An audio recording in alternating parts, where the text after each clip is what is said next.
तेरे दिल के निकाले हम, कहाँ भटके कहाँ पहुँचे।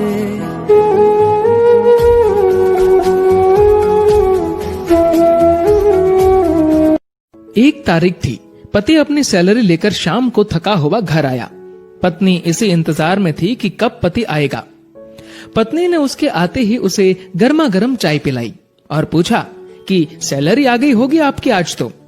पति मुस्कुराहट के साथ बोला कि हाँ, और इस महीने ओवर टाइम का 12,000 रुपए बोनस भी मिला है।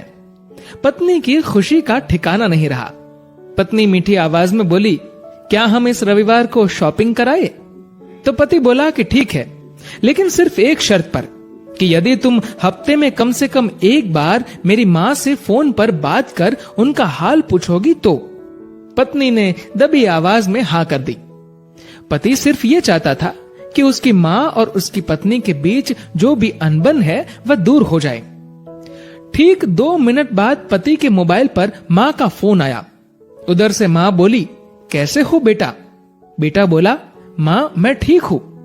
माँ ने सबका हालचाल पूछा तो पत्नी इधर मुंह बनाकर मन में सोच रही थी कि 1 तारीख है, अभी सैलरी आई है, इसलिए फोन करके पैसे मंगवाना चाहती है, लेकिन मैं 1 पैसा भी नहीं देने दूंगी इस बार तो।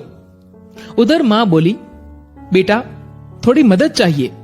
तो बेटा बोला, बोलिए माँ, क्या हुआ माँ? बोली, बेटा इस महीने 5,000 रुपए मिल सकते हैं क्या? पति हर काम अपनी पत्नी से पूछकर ही करता था। उसने ये बात अपनी पत्नी से पूछी तो पत्नी बोली कि बोल दो कि अभी सैलरी नहीं आई है। बेटे ने माँ से कहा कि माँ अभी सैलरी आने में टाइम है। माँ बोली, बेटा कैसे भी करके भिजवा दो प्लीज, हॉस्पिटल में इलाज के लिए चाहिए। पति ने ये बात पत्नी से दोहराई। पत्नी बोली, माँ से बोल दो कि सरकारी हॉस्पिटल में इलाज करवा ले। पति ने माँ को यही सलाह दी तो माँ बोली, बेटा उधर इलाज सही से नहीं होता और वह ध्यान भी नहीं रखते। इस बार तो पत्नी को गुस्सा आ गया और वह अपने पति से बोली कि बोल दो उन्हें कि हमारे सर पर पहले से इतना बोझ है और अब इससे ज्यादा हम सह नहीं पाएंगे, इसीलिए सरकारी हॉस्पिटल में ही इलाज करवाओ।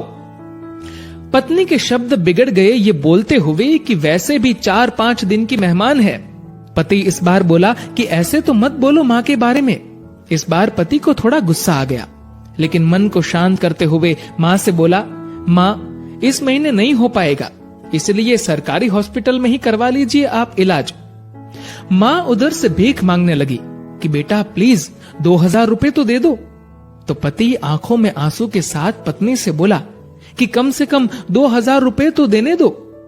पत्नी गुस्से में थी, लेकिन जैसे तैसे मान गई और बोली कि ठीक है, बोल दो कि 2,000 रुपए भिजवा देंगे कल। तो इधर पति बोला, सासू माँ आपको कल 2,000 रुपए भिजवा दूंगा। पति के मुंह से इस बार माँ की जगह सासू माँ सुनते ही पत्नी को चक्कर आने लग गई, जुबान लड़खड़ाने लगी, पसीना छूट गया और पति से पूछा कि क्या ये मेरी माँ का फोन आया है? पति बोला, हाँ तुम्हारी माँ का ही फोन है। मैं तो तुम्हारी माँ को भी अपनी माँ ही समझता हूँ, लेकिन तुमने कभी मेरी माँ को अपनी माँ की तरह समझा ही नहीं। पत्नी इस बार जोर से रो पड़ी और फोन में माफी मांगने लगी कि मुझे माफ कर दो माँ, मुझसे बहुत बड़ी गलती हुई है। तो उधर से माँ बोली, बेटी यदि सिर्फ एक माँ का दिल दुखाया होता तो माफ कर देती, लेकिन तुमने तो आज एक नहीं बल्कि 2 माँ का दिल दुखाया है। यदि आज मैं तुम्हें माफ भी कर दूं तो भी ऊपर वाला तुम्हें माफ नहीं करेगा। दोस्तों, ऐसा माना जाता है कि अगर ऊपर वाला भी माँ का कर्ज चुकाने आ जाए तो वो भी कंगाल हो जाए। एक माँ खुद मौत के मुंह में जाकर जिंदगी को जन्म देती है। उस माँ का सम्मान करे। माँ तो माँ होती है, उसको मरने से पहले जीते जी ना मारे। दोस्तों, इस कहानी को लेकर आपकी क्या राय है नीचे कमेंट करके जरूर बताएगा। और दोस्तों, अगर आपको ये वीडियो अच्छा लगा हो तो इस वीडियो को लाइक करेगा और ज्यादा से ज्यादा लोगों तक शेयर करेगा। और दोस्तों, ऐसे ही और भी इंस्पिरेशनल वीडियोस के लिए सब्सक्राइब करें हमारे यूट्यूब चैनल को और फेसबुक पर फॉलो करें हमारे पेज को। धन्यवाद। Share chat.